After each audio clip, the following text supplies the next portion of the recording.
লিটারে 10 টাকা বেড়েছে সয়াবিন তেলের দাম। আন্তর্জাতিক বাজারে মূল্য বৃদ্ধিকে দুষলেন ব্যবসায়ীরা।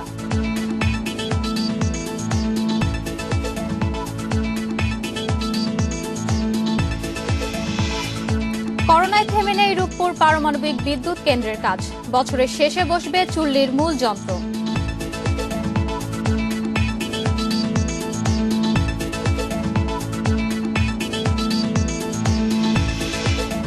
করোনায় মোবাইল ব্যাংকিং ব্যবহারকারীর 1/3 পেয়েছে সরকারের সহায়তা।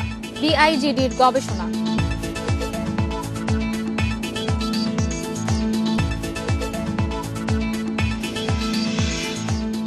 করোনা পরবর্তী দীর্ঘমেয়াদী হবে বিশ্ব অর্থনীতি পুনরুদ্ধার, আশঙ্কা অর্থনীতিবিদদের।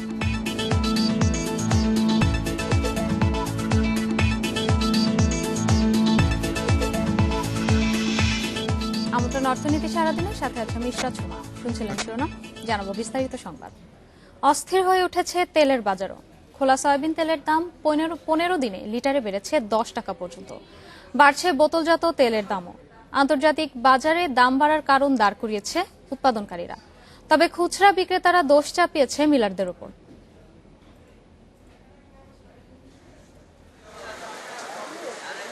চাল, পেঁয়াজ, আলু সহ বাজারে বেশিরভাগ পণ্যের দামই চড়া। এর মধ্যে হঠাৎ বাড়তে শুরু করেছে তেলের দাম। যদিও তেলের সরবরাহ রয়েছে যথেষ্ট, খোলা সয়াবিন তেলের দাম বেড়েছে সবচেয়ে বেশি। এক সপ্তাহ আগে লিটার ছিল 84 থেকে 88 টাকা, এখন বিক্রি হচ্ছে 2 থেকে 7 টাকা বেশিতে। টিসিবির হিসাবে এক মাসে তেলের দাম বেড়েছে প্রায় 9 ভাগ। আলটিমেট আমাদের স্যালারি তো বাড়তেছে না, স্যালারি তো প্রতি বছরে বাড়ে, কিন্তু নিত্য প্রয়োজনীয় জিনিস যদি এরকম হুটহাট করে বাড়ে, এই জিনিসটা আসলে একটু বেশি আনবেয়ারেবল হয়ে যায় জিনিসটা। বোতল এখন আপনার পুষ্টি যেটা আমরা ব্যস্ত আছি 470 টাকা, তীর মার্কা হলো 495, রূপচান্দা হলো 510 টাকা এরকম। ব্যবসায়ীদের দাবি, মালয়েশিয়া ও ইন্দোনেশিয়ায় বেড়েছে বুকিং রেট, যার প্রভাব পড়েছে দেশের বাজারে। অয়েল ওয়ার্ল্ডের তথ্য বলছে বর্তমানে বিশ্ববাজারে প্রতি টন পাম তেলের দাম দাঁড়িয়েছে প্রায় $850, কিন্তু এই দামের তেল এখনো বাংলাদেশের বাজারে ঢোকেনি। ঢাকা সহ অন্যান্য মফস্বল টাউনে যে সমস্ত পাইকারি ব্যবসায়ী ভর্তি তেলের আছি, আমরা 100% নির্ভরশীল হলাম আমাদের উৎপাদনকারী প্রতিষ্ঠানগুলির উপরে, এবং ওনারাই আমদানি করেন ক্রুড অপরিশোধিত তেল এনে ওনারা এটাকে রিফাইন করে আমাদের কাছে বিক্রি করেন। অতএব আমাদের পাইকারি এবং খুচরা ব্যবসায়ীদের এখানে আমাদের কিছু করার নেই। আন্তর্জাতিক বাজারে ভোজ্য তেলের মূল্যবৃদ্ধির কারণে আমরা ট্যারিফ কমিশনের সঙ্গে কস্টিং জমা দিয়েছি এবং ট্যারিফ কমিশনের সঙ্গে বসে আমরা এই ভোজ্য তেলের দাম বৃদ্ধি করেছি। ট্যারিফ কমিশনের হিসেবে দেশে বছরে তেলের চাহিদা 22 থেকে 25 lakh ton. Shahid Ahmed, independent news, Dhaka. জোরে সোরে এগোচ্ছে রূপপুর পারমাণবিক বিদ্যুৎ কেন্দ্রের কাজ। এরই মধ্যে ভূগর্ভে বসেছে 2 ইউনিটেরই কোর ক্যাচার। দুর্ঘটনায় তেজস্ক্রিয়তা ছড়িয়ে পড়া রুখবে এই বিশেষ নিরাপত্তা ব্যবস্থা। সরকারের আশা 2 ইউনিট থেকে 2024 সাল নাগাদ মিলবে 2400 মেগাওয়াট সাশ্রয়ী বিদ্যুৎ। রাজধানী থেকে 220 কিলোমিটার দূরে পাবনার রূপপুর, সেখানেই হচ্ছে দেশের প্রথম পারমাণবিক বিদ্যুৎ কেন্দ্র। 2013 সালে প্রকল্প অনুমোদনের পর মূল কাজ শুরু হয় 2017 সালে। মূলত গ্যাস, তেল আর কয়লা পুড়িয়ে বিদ্যুৎ উৎপাদন হয় এদেশে। পারমাণবিক শক্তিকে কাজে লাগিয়ে বিদ্যুৎ উৎপাদন একেবারেই নতুন ধারণা। প্রচলিত বিদ্যুৎ কেন্দ্রের মতো পারমাণবিকেও তাপ থেকে উৎপন্ন হয় বিদ্যুৎ, আর সেই তাপ আসে চুল্লিতে ব্যবহার করা ইউরেনিয়াম থেকে। বলা হয় সূর্যের মতো পরম শক্তির উৎস ইউরেনিয়াম। 1 টন কয়লা থেকে যে পরিমাণ শক্তি উৎপন্ন হয় তা পাওয়া যায় মাত্র 1 গ্রাম ইউরেনিয়াম থেকে। পারমাণবিক চুল্লিতে ইউরেনিয়াম জ্বালিয়ে নিউক্লিয়ার ফিশনের মাধ্যমে তৈরি হয় তাপ। সেই তাপে উৎপন্ন হয় বাষ্প, আর বাষ্পের চাপে ঘুরে টারবাইন। উৎপাদন হয় বিদ্যুৎ। কার্বনমুক্ত, পরিবেশ বান্ধব, টেকসই এবং একসাথে বেশি পরিমাণ বিদ্যুৎ দেয় এক একটি পারমাণবিক চুল্লি। রূপপুরে যে জেনারেশনের চুল্লি বসানো হচ্ছে, তাতে যে কোনো দুর্ঘটনায় তেজস্ক্রিয়তা ছড়িয়ে না পড়ে চলে যাবে মাটির নিচে। এজন্য বসানো হয়েছে বিশেষ নিরাপত্তা কাঠামো কোর ক্যাচার। আর কেন্দ্রের চুল্লি ঠান্ডা রাখতে বসবে কুলিং টাওয়ার। এরই মধ্যে দৃশ্যমান হয়েছে পারমাণবিক চুল্লির ভৌত কাঠামো। রাশিয়ার কারখানায় তৈরি হয়ে গেছে 4টি স্টিম জেনারেটর। ইউনিটের চুল্লির মূল অংশ, রিঅ্যাক্টর প্রেসার ভেসেল এবং স্টিম জেনারেটর দেশে পৌঁছাবে নভেম্বরের শুরুর দিকে। এখন নির্ধারিত সময়ে প্রকল্পের কাজ শেষ করাই বড় চ্যালেঞ্জ। যদিও রূপপুর পারমাণবিক বিদ্যুৎ কেন্দ্রের কর্মকর্তাদের দাবি, সময়ের ছক মেনেই চলছে নির্মাণ কাজ। আমরা আগামী বছর এই প্রথম ভাগেই আমরা বড় বড় যন্ত্রপাতি যেগুলো আছে, রিঅ্যাক্টর প্রেসার ভেসেল, আমাদের এই স্টিম জেনারেটর, টারবাইন, এগুলি আমরা প্রতিস্থাপন করব। তার মানে আমরা এই প্রকল্প যে টাইমলাইনে আগাচ্ছে তাতে আমাদের যে মূল শিডিউল সেটা আমরা অব্যাহত আস্পদ রেখেছি এবং আমরা আগামী 2024 সালের ফেব্রুয়ারি মাসে আমরা প্রথম ইউনিটে ফিউয়েল লোডিং করব। প্রকল্প ব্যয়ের সিংহভাগ ঋণ, প্রযুক্তি সহযোগিতা ও জ্বালানি সরবরাহ করছে রাশিয়া। প্রকল্প পরিচালনায়ও সহায়তা করবেন রুশ প্রকৌশলীরা। বিজ্ঞান ও প্রযুক্তি মন্ত্রীর আশ্বাস, দেশের প্রথম পারমাণবিক বিদ্যুৎ কেন্দ্র নির্মাণে কোনো ফাঁক রাখা হয়নি। মাননীয় প্রধানমন্ত্রী এরকম একটা ভেঞ্চার নিয়েছে যেটা আমাদের মতো দেশ এই ধরনের একটা কাজ করতে পারে, এটাও কিন্তু বাঙালি জাতির জন্য একটা অনেক বড় প্রাপ্তি আমি বলে মনে করি। তো এই সব চিন্তাগুলো কিন্তু আমাদের সারাক্ষণই মাথায় ঘুরে আর কি, এবং সেইভাবে আমরা কাজগুলো করছি। যতটা যেভাবে আমরা জিনিসটাকে দাঁড় করিয়ে ফেলেছি, আমার মনে হয় যদি এই সিচুয়েশন আমরা এইভাবে যদি সবাই মিলে কাজ করতে পারি, পারবো এটুকু।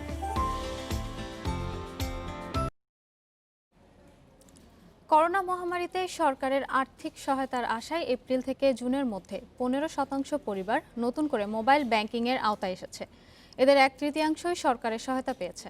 BRAC institute of governance and development BIGDর এক গবেষণায় এসব তথ্য উঠে এসেছে। প্রতিবেদনে বলা হয়, দেশে মোবাইল ব্যাংকিং খুব দ্রুত এগিয়ে যাচ্ছে। 2014 সালে মাত্র 3% মানুষের মোবাইল ব্যাংকিং হিসাব থাকলেও 2019-এ তা বেড়ে হয়েছে 35%। আর বর্তমান করোনার সময় এই হার আরও বাড়ছে। গবেষণায় উঠে এসেছে, বাংলাদেশে মোবাইলে লেনদেন করে মাত্র 30% নারী, বাকি 70% পুরুষ। এই সময় বক্তারা জানান, ক্যাশ আউটের সময় বায়োমেট্রিক পদ্ধতি চালু করতে পারলে ব্যবহারকারীদের সেবা দেয়া আরও সহজ হবে।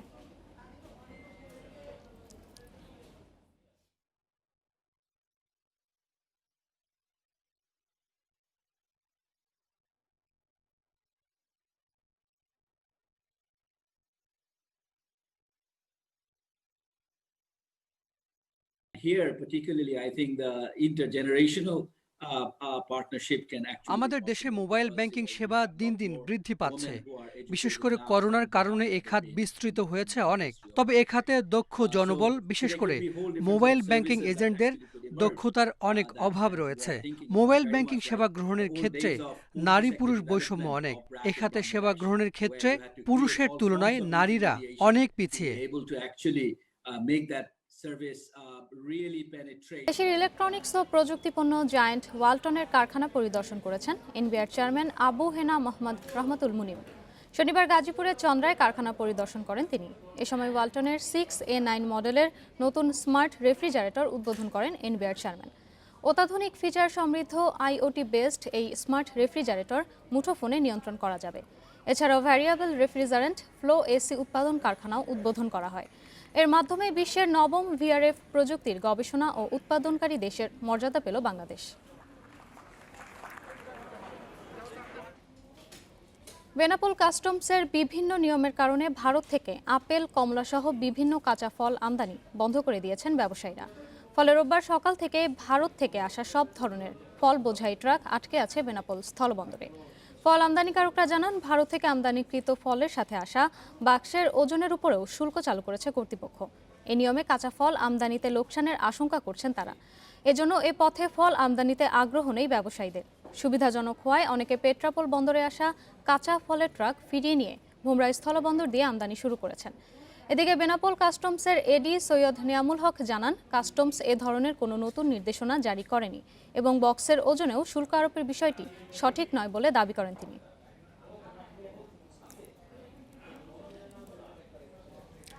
অবশেষে চালু হলো প্রতীক্ষিত সিলেট লন্ডন সরাসরি ফ্লাইট। বিমান কর্তৃপক্ষ জানায়, এ মাসে 2টি ও নভেম্বর থেকে সপ্তাহের বুধবার 1টি করে ফ্লাইট চলবে এই রুটে। এই উদ্যোগকে স্বাগত জানিয়ে নিয়মিত ফ্লাইট চালুর পাশাপাশি ভাড়া কমানোর দাবি যাত্রীদের। 2011 সালে ওসমানী আন্তর্জাতিক বিমানবন্দর থেকে সিলেট লন্ডন সরাসরি ফ্লাইট চালু হয়। কিছুদিন চালু থাকার পর কুয়াশা এবং রিফুয়েলিং স্টেশন না থাকায় বন্ধ হয়ে যায় সেই ফ্লাইট। এরপর ঢাকা হয়ে ফ্লাইট চালু হলেও করোনার কারণে সেটিও বন্ধ থাকে। অবশেষে আন্তর্জাতিক সকল মানদণ্ড অনুসরণ করে প্রস্তুত করা হয় ওসমানী আন্তর্জাতিক বিমানবন্দর। রোববার সকালে 232 জন যাত্রী নিয়ে সোনারতরী বিমানটি উড়াল দেয় আকাশে। প্রতীক্ষার অবসান ঘটে প্রবাসী অধ্যুষিত সিলেটের যাত্রীদের। লন্ডন সরাসরি ফ্লাইট হচ্ছে, এতে আমরা খুব খুশি। প্রথম এই ডিরেক্ট ফ্লাইটে আমরা লন্ডন যাচ্ছি, আর আমরা চাইবো যে আগামীতে যাতে এরকম ফ্লাইট চালু থাকে। বিমান কর্তৃপক্ষ জানায় এ মাসে 2টি ও নভেম্বর থেকে প্রতি বুধবার একটি করে ফ্লাইট চলবে এ রুটে। অন্য ডেস্টিনেশনে ফ্লাইট পরিচালনা এবং লন্ডনে ফ্লাইট পরিচালনা কিন্তু ভিন্ন প্রকৃতির, সম্পূর্ণ ভিন্ন রিকোয়ারমেন্টস তাদের। যেই কারণে আপনারা জেনে থাকবেন যে আমাদের এয়ারপোর্ট প্রস্তুতির পর ডিএফটি ইউকে তারা ইন্সপেকশন করে গিয়েছেন। ওসমানী আন্তর্জাতিক বিমানবন্দরকে বিশ্বের অন্যতম বিমানবন্দরে রূপান্তরের কাজ চলছে। অচিরেই যুক্তরাষ্ট্র, কানাডা সহ আন্তর্জাতিক এয়ারলাইন্সের উড়োজাহাজ এ রুটে চলাচল করবে। ভাড়া কমানো সহ যাত্রীদের সকল ধরনের সুযোগ সুবিধা বৃদ্ধির আশ্বাস বেসামরিক বিমান পরিবহন ও পর্যটন প্রতিমন্ত্রীর। যেহেতু একটা ফ্লাইট, এটা ঢাকা থেকে এই মাসটা যাক, আগামী মাসে আমরা 2টা ফ্লাইট করব। 2টা ফ্লাইট করার ক্ষেত্রে একটা এখান থেকে হবে, এবং যখন আমরা 8টা ফ্লাইট আবার অপারেট করব, ম্যাক্সিমাম ফ্লাইটে সিলেট থেকে যাবে। এর আগে গত বৃহস্পতিবার ভিডিও কনফারেন্সের মাধ্যমে ওসমানী আন্তর্জাতিক বিমানবন্দরের নতুন টার্মিনাল নির্মাণ কাজের উদ্বোধন করেন প্রধানমন্ত্রী Sheikh Hasina. Independent news desk.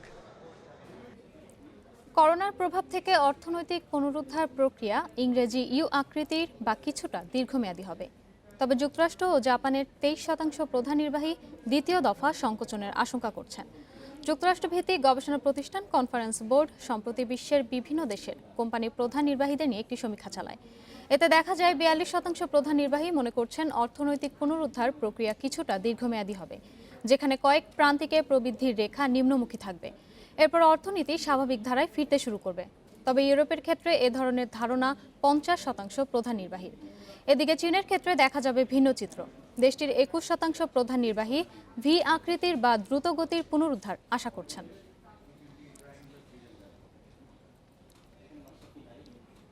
এবারে শেয়ার বাজারের খবর। সপ্তাহের প্রথম কার্যদিবসে মূল্যসূচকের মিশ্র অবস্থায় লেনদেন শেষ হয়েছে ঢাকা স্টক এক্সচেঞ্জে। এই সময় ডিএসইর 46 প্রতিষ্ঠান দর হারিয়েছে। রোববার ঢাকার শেয়ার বাজারে প্রধান সূচক ডিএসইএক্স 2.67 পয়েন্ট বেড়ে অবস্থান করছে 4,997 পয়েন্টে। লেনদেন হয়েছে 889 কোটি 37 লাখ টাকা শেয়ার। হাত বদল হওয়া 355টি কোম্পানি ও মিউচুয়াল ফান্ডের মধ্যে দর বেড়েছে 133টির, কমেছে 171টির এবং অপরিবর্তিত রয়েছে 51টির দর। অন্যদিকে চট্টগ্রাম স্টক এক্সচেঞ্জে সার্বিক সূচক কমেছে 2.23 পয়েন্ট। লেনদেন হয়েছে 29 কোটি 23 লাখ টাকার শেয়ার। এদিকে শেয়ার বাজারে নতুন তালিকাভুক্ত প্রতিষ্ঠান ওয়ালটনের শেয়ারের দাম টানা 8 কার্যদিবসেই সর্বোচ্চ সীমায় স্পর্শ করে হল্টেড হয়েছে, যা দেশের শেয়ার বাজারে প্রথম।